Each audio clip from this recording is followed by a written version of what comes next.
Pantai Remis, 22 Februari. Seramai 20 orang murid sekolah kebangsaan Kampung Selamat telah mengalami keracunan makanan.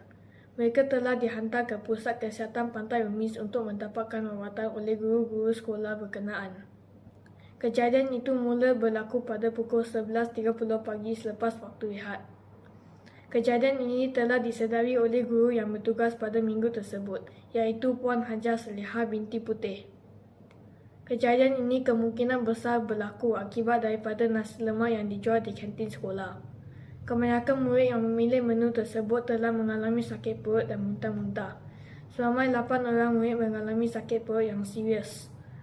Pihak sekolah telah mengambil tindakan pantas dengan membawa murid-murid yang keracunan makanan untuk mendapatkan rawatan. Pihak pengusaha kantin pula dilarang meneruskan aktiviti jualan makanan pada hari tersebut. Pihak pelajaran daerah Manjung juga telah dimaklumkan tentang kejadian ini. Sehingga pukul 4 petang, seramai 12 orang murid telah dihantar ke Hospital Seri Manjung untuk mendapatkan rawatan selanjutnya. Keadaan mereka pada ketika ini agak stabil.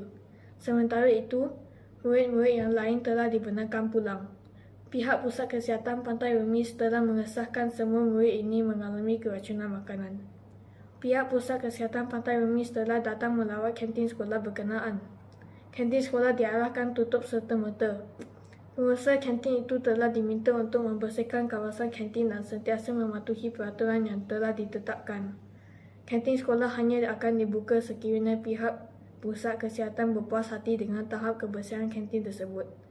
Itu sahaja berita. Sekali lagi, saya Liam. Sekian, terima kasih.